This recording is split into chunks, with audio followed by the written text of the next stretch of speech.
Hello Godavari MSc వాళ్ళ viewers, ఈ నెల 26వ తేదీన మహాశివరాత్రి సందర్భంగా మీరందరూ దర్శించుకోవాలని అతి పురాతనమైన శివాలయం మీ ముందుకు తీసుకొస్తున్నాను. ఈ శివాలయం 11వ శతాబ్దం నాటిది. శ్రీ కపిల మల్లేశ్వర స్వామి దేవస్థానం మల్లేశ్వరం, తూర్పుగోదావరి జిల్లాలో ఉంది. ఈ ఆలయానికి చుట్టుపక్కల నుండి చాలా ఊర్ల నుండి ఉదయాన్నే ఈ ఆలయం దర్శనం కోసం వస్తారు. అంతేకాదండి, ఇంకో విశేషం ఉంది. ఈ ఆలయానికి గోదావరి అతి దగ్గరగా ఉండడం వలన ముందుగా గోదావరి వెళ్ళి పుణ్యస్థానాలు ఆచరించి వస్తారు. ఆలయానికి వచ్చే వేల మంది భక్తులు గోదావరిలో గంటల తరబడి స్నానాలు చేస్తారు. అంతెందుకండి, నా చిన్నప్పటి నుంచి కూడా ఇప్పటికీ ఫ్రెండ్స్తో వచ్చి గోదావరిలో జలకాలు ఆడుతూనే ఉంటాం. విలేజ్లో ఉండేవారికి తెలుస్తుంది ఆ ఆనందం ఏమిటో. గుడి నుండి గోదావరికి మధ్యలో కాలువ ఉంటుంది. ఇప్పుడంటే వంతెన ఉంది, కానీ నా చిన్నప్పుడు ఆ కాలువ దాటడానికి దోణి లాంటిది ఉండేది. దాని మీదే యువతల నుండి అవతలకి, అవతల నుండి యువతలకి వచ్చేవారు. నాకైతే చాలా భయం వేసేది అది ఎక్కి వెళ్ళడానికి. మల్లేశ్వరం ఆలయానికి వెళ్ళిన ప్రతి వాళ్ళకి తెలుసు. నేను చెబుతుంటే గుర్తుకు వస్తుంటాయేమో చాలామంది వినడానికి. మధ్యాహ్నం లోపు 20,000 మంది పైనే భక్తులు ఈ ఆలయానికి వస్తారు. అలాగే గోదావరి స్నానం చేసి దర్శనం చేసుకుని వెళ్తారు. వచ్చిన భక్తుల కోసం అన్న సమారాధన జరుగుతూనే ఉంటుంది. అంతేకాదండి, రైస్ కూడా గమ్ముని అందించలేరు, అంత జనం ఉంటారు ఇక్కడ. దానితో పాటు పెద్ద తీర్థం కూడా జరుగుతుంది. అలాగే ఈ ఆలయ విశేషాల గురించి దేవస్థాన అర్చకులు శ్రీ బాదంపూడి దక్షిణామూర్తి గారి మనవడు శ్రీ కేదార్ గారి మాటల్లో తెలుసుకుందాం. అలాగే ఆలయ దర్శనం కోసం వచ్చే భక్తుల కోసం గ్రామ సర్పంచ్ శ్రీ శివగారు అన్ని ఏర్పాట్లు చేశారు.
స్వామివారి దేవస్థానం. ఈ దేవస్థానం సుమారు 12వ శతాబ్దానికి చెందిన దేవస్థానం ఇది. ఇక్కడ స్వామివారి యొక్క ప్రతీతికి వచ్చినప్పటికీ ఇది అన్నారెడ్డి వేమారెడ్డి అనే రాజులు ఈ యొక్క దేవస్థానాన్ని కట్టించారు. అలాగే స్వామివారి చరిత్రలో చూసుకుంటే 11వ శతాబ్దంలో స్వామివారి ఇక్కడ కపిల మహర్షి చేతాడి స్వామివారి ఇక్కడ ఉన్నారు. ఆ కపిల మహాముని గారు ఈ చుట్టుపక్కల ఉండి స్వామివారిని సేవించుకుంటూ కాలక్రమం చేసిన తర్వాత రెడ్డి రాజుల పాలన టైంలోకి వచ్చినప్పటికీ అన్నారెడ్డి వేమారెడ్డి అనే రాజులకి కడెం అనే ఒక చెల్లెలు వివాహం అయిన తర్వాత అన్నతమ్ములకి కానుకగా ఒక కపిల గోవుని ఇచ్చేసి వెళ్ళిపోయింది. ఆ కపిల గోవు ఈ అడవిలో సంచరిస్తూ ఉండగా ఈ స్వామి పుట్టమన్నులో ఉండిపోవడంతో ఆ కపిల గోవు రోజు ఆ స్వామి దగ్గర పాలు ఇవ్వడం జరుగుతుండేది. అది చూసి నా కాపరి రాజుగారి దగ్గరికి వెళ్ళి పాలు ఇలాగా మన కపిల గోవు అక్కడ పుట్టకి ఇచ్చేస్తుందని చెప్పగా అప్పుడు రాజులు సైన్యంతో పాటుగా ఆ మన్యంలోకి వచ్చి ఆ యొక్క కళను చూసి ఇదేం మాయ అని చెప్పేసి తిలకించి ఆ యొక్క పుట్టని చెదిపేస్తుండగా ఎంతకి చెందినా సరే ఏమీ కనిపించకపోవడంతో ఆ రెడ్డి రాజులిద్దరూ కూడా విసుగెత్తిపోయి ఒక గుణపాన్ని గట్టిగా కిందకి వేశారు. అప్పుడు స్వామివారికి తగిలి రక్తం చిందించి వెంకటేశ్వర స్వామివారి కథలాగే ఒక మాయలాగా స్వామి ప్రత్యక్షమయ్యి ఇక్కడ నేను కపిల మహాముని చేత స్థాపించబడి ఉన్నాను, నాకు ఇక్కడ దేవాలయం కట్టి పూజా కార్యక్రమాలు నిర్వహించమని చెప్పి స్వామి ఆదేశించగా అప్పుడు ఆ రెడ్డి రాజులిద్దరూ కూడా స్వామివారి దేవాలయం కట్టి విశేష పూజా కార్యక్రమాలు చేశారు. తదుపరి స్వామివారికి విశేషం ఏంటంటే ఇక్కడికి ఈ దేవాలయానికి 100 మీటర్ల సుమారులో గోదావరి ఉండడం ఎంతో విశేషం. ఎప్పుడైతే ఆశ్వీజ భాద్రపద మాసాల్లో గోదావరి ఎప్పుడైతే ఉప్పొంగి వస్తుందో ఆ రోజు స్వామివారి పక్క నుంచి గోదావరి తానంతట తానుగా దేవాలయానికి రావడం ఎంతో విశేషం. తర్వాత ఈ యొక్క దేవాలయంలో ఇద్దరు వినాయకుళ్ళు దక్షిణముఖంగా ఉండడం కూడా ఒక ప్రతీతి. ఈ దేవాలయంలో కూడా దేవతామూర్తులు దక్షిణముఖంగా ఎప్పుడు చూస్తూ ఉండరు, కానీ ఈ దేవాలయంలో మాత్రం మహిషాసురమర్దిని అమ్మవారితో సహితంగా ఈ యొక్క లక్ష్మీ గణపతి విజయ గణపతి స్వామివారిని కూడా దక్షిణముఖంగా ఉండడం కూడా ఎంతో విశేషం అని చెప్తున్నాం. అలాగే ఈ దేవాలయం గత రాజుల పరిపాలనలో ముస్లిమ్స్ రాజులైన అలాగే ఈ దేవాలయం గజనీ మహమ్మద్ దండయాత్రలో ఈ దేవాలయం కూడా ధ్వంసమైందని చెప్పేసి ఇంకా విగ్రహాలు కూడా వాటిని తీయకుండానే దేవాలయంలో ఉంచుకోవడం కూడా జరిగింది. ఆ యొక్క విగ్రహమూర్తులు వచ్చేసి కాలభైరవుడు, అలాగే సంతానలక్ష్మి అమ్మవారు, అలాగే జ్ఞాన సరస్వతి అమ్మవార్లు, ఆది శంకరాచార్యుల వారి విగ్రహాలు కూడా ఇంకా ఈ దేవాలయాల్లో ఉన్నాయి. అంతా అలాగే కపిల మల్లేశ్వర స్వామివారి యొక్క ప్రతిష్టలోకి వచ్చినప్పటికీ స్వామివారికి ఎప్పుడే 41 రోజులు ప్రదక్షిణ చేసి 11 సోమవారాలు కనుక స్వామివారికి అభిషేకం చేసుకున్నట్లయితే గ్రామంలో ఉన్న ప్రతి ఒక్కరికి కూడా వివాహం కాని వారికి వివాహం కలిగింది. అలాగే సంతానం లేని వారికి, గృహం లేని వారికి కూడా అందరికీ 2 అంతస్తుల భవనంతో ఈరోజు గ్రామం అంతా కూడా సుభిక్షంగా ఉందని కూడా చెప్పడం జరుగుతుంది. ఇది స్వామివారి యొక్క దివ్య విశేషమైన చరిత్ర. స్వామివారికి గుణపం తగిన ప్రాంతం అయితే ఆ యొక్క పూలమాలతో మేము పైన కవర్ చేయడం జరిగింది. అది స్వామివారి పైన ఇవాల్కి కూడా ఉంది. అది అభిషేకంలో మాత్రమే కనిపిస్తుంది. తర్వాత అలంకార కార్యక్రమంలో దాన్ని మేము కవర్ చేయడం అనేది జరుగుతుంది. స్వామివారి యొక్క గుణపం తగిన ప్రాంతం ఇక్కడ గోదావరి కూడా ప్రస్తరిస్తుంది. వారికి నీరు ఊరుతూ ఉండడం కూడా మనం చూడవచ్చు. ఇది విశేషమైన గోదావరి జలం. ఒకసారి ఇది గోదావరి జలం. ఇది స్వామివారి సరస్సు మీద నిత్యం కూడా ఉద్భవిస్తూనే ఉంటుంది. శ్రావణ భాద్రపద మాసాల్లో స్వామివారికి ఇక్కడి నుంచి గోదావరి వచ్చి ఈ దేవాలయ ప్రాంగణం అంతా కూడా ముంచివేసుకోవడం జరుగుతుంది. పట్ట మహాశివరాత్రి విశేష పర్వదినం పురస్కరించుకొని శ్రీ మహిషాసురమర్దిని సహిత కపిల మల్లేశ్వర స్వామివారి దేవాలయంలో పాంచాన్య దివ్య కళ్యాణ మహోత్సవ శివరాత్రి కార్యక్రమం జరుగుతుంది. నిన్న అనగా ఏకాదశి రోజు స్వామివారికి అమ్మవారికి కూడా కళ్యాణ కార్యక్రమం చేసుకున్నాం. ఈరోజు 2వ రోజు స్వామివారికి భూతబలి యాగప్రతిష్ఠ చేసుకొని స్వామివారికి పూజా విధాన కార్యక్రమాలు నెరవేర్చుకోవడం జరిగింది. ఈరోజు రాత్రి స్వామివారు గ్రామోత్సవంలో పాల్గొని మొన్నాడు ఉదయం శివరాత్రి రోజు బుధవారం ఉదయం స్వామివారు ఆలయ ప్రాంగణంలోకి వచ్చి రేపు ఉదయం 3 గంటల నుంచి స్వామివారికి విశేషమైన అభిషేక కార్యక్రమాలు మరియు దర్శన కార్యక్రమాలు కూడా జరుగుతూ ఉంటాయి. రేపు మధ్యాహ్నం గ్రామంలో స్వామివారి రథోత్సవ కార్యక్రమం జరుగుతుంది. ఆ రథోత్సవ కార్యక్రమం అనంతరం స్వామివారికి రాత్రి లింగోద్భవ కాల అభిషేక కార్యక్రమం ఏకాదశ అభిషేకం కార్యక్రమం చేయడం జరుగుతుంది. కావున భక్తులందరూ కూడా ఈ ఏకాదశ రుద్రాభిషేకంలో పాల్గొని ఈ స్వయంభూ కపిలమల్లేశ్వర స్వామివారి సంపూర్ణ అనుగ్రహం పొంది తరించవలసిందిగా కోరుచున్నాం. అలాగే స్వామివారికి 4వ రోజు మళ్ళీ యథాప్రకారంలో స్వామివారికి అగ్ని ప్రతిష్ఠ చేసుకొని భూతబలి వేసుకున్న మరుసటి రోజు 5వ రోజు స్వామివారికి అమావాస్య రోజున గ్రామంలో త్రిశూల స్నానం చేయించి గ్రామ బలి వేసుకొని, అలాగే స్వామివారికి రాత్రి కాలంలో సాయంకాలం కాలంలో స్వామివారికి శ్రీ పుష్ప మహోత్సవ కార్యక్రమం నిర్వహించుకొని ఈ యొక్క శివరాత్రి కార్యక్రమాన్ని ముగించుకోవడం జరుగుతుంది. ఓం నమః శివాయ. ఈ దేవాలయంలో గజనీ మహమ్మద్ దండయాత్రలో ధ్వంసమైన విగ్రహాల్లో కాలభైరవ స్వామివారి యొక్క చెయ్యి ఉండదు. అలాగే ఇక్కడ వచ్చినప్పటికీ సంతానలక్ష్మి అమ్మవారికి కూడా చెయ్యి ఉండదు. అలాగే సరస్వతి అమ్మవారికి రొమ్ము ఉండదు. ఓకే.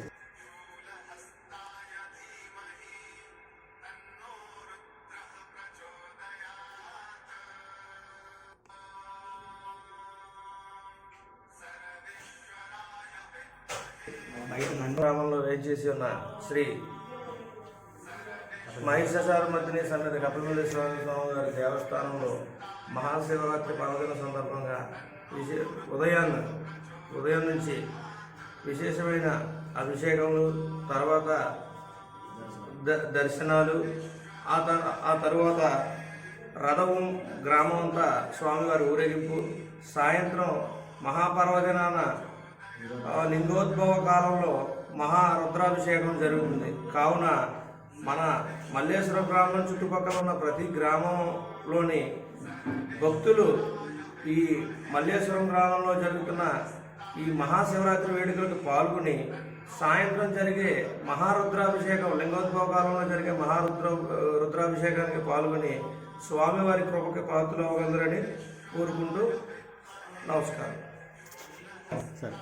మహాశివరాత్రి పర్వదిన సందర్భంగా మహాశివరాత్రి పురస్కరించుకుని మల్లేశ్వరం గ్రామంలో చుట్టుపక్కల గ్రామాల నుంచి వచ్చే భక్తులందరికీ కూడా అఖండ అన్న సమారాధన జరుగుతుంది. కావున ఈ అన్న సమారాధన కార్యక్రమంలో అందరూ పాల్గొని స్వామివారి తీర్థప్రసాదములు స్వీకరించవలసిందిగా కోరి ప్రార్థిస్తున్నాం. ఉదయం రేపు తెల్లవారుజాము నుంచి పెరవల మండలం మల్లేశ్వరం గ్రామంలో మహాశివరాత్రి సందర్భంగా పవిత్ర గోదావరి స్నానానికి అన్ని ఏర్పాట్లు చేయడం జరిగింది. కావున భక్తులందరూ గమనించి గోదావరి స్నానానికి వెళ్ళేవారు జాగ్రత్తగా మీ పవిత్ర గోదావరి స్నానాన్ని చేసి స్వామివారిని దర్శించుకుని స్వామివారి కృపకు పాత్రలు కావాల్సిందిగా కోరుతున్నాం.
सर्वेश्वराय विद्महे शूलहस्ताय धीमहि तन्नो रुद्रः प्रचोदयात्।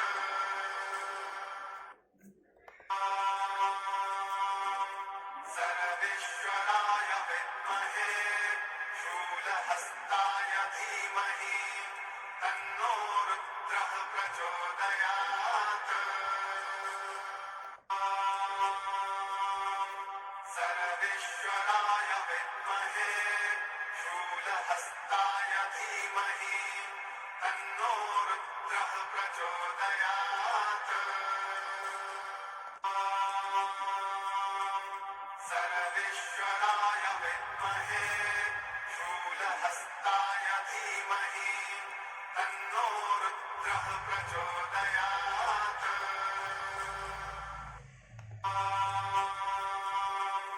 सर्वेश्वराय विद्महे शूलहस्ताय धीमहि तन्नो रुद्रः प्रचोदयात्।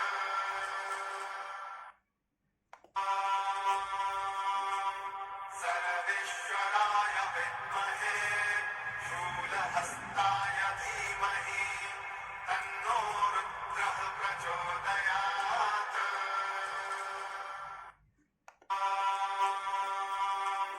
सर्वेश्वराय विद्महे शूलहस्ताय धीमहि तन्नो रुद्रः प्रचोदयात्।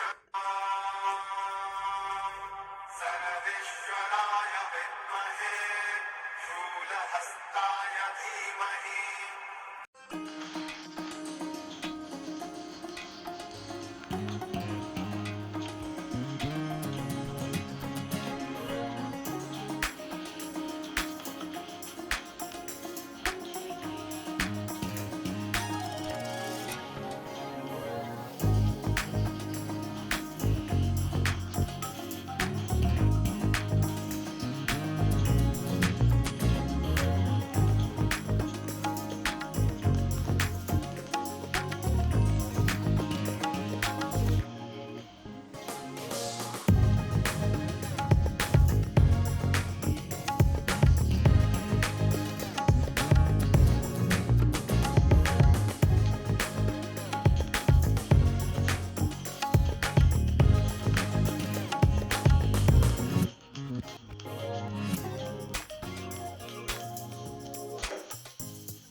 ఆలయం దగ్గర నుంచి గోదావరికి వెళ్ళే మధ్యలో కాలువ దాటే ముందు వంతెన పక్కనే రావి చెట్టు వేప చెట్టు కలిసి ఉంటాయి.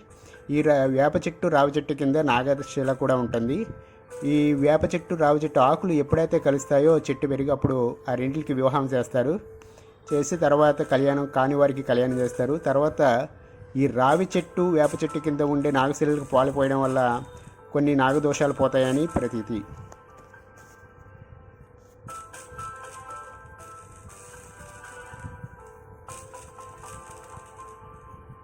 ఇదేనండోయ్ కాలువ. ఈ కాలువ దాటడానికి అప్పట్లో దోణి ఉండేది. దోణి అంటే బల్ల టైప్లో ఉండేది. దాని మీద ఇతరుల నుంచి అవతలకి తీసుకెళ్ళేవారు. ఇప్పుడంటే వంతెన కట్టేశారు, ఈజీగా వెళ్ళిపోతున్నాం. ఈ వంతెన దాటేలా వెళ్తే గోదావరి అంతే.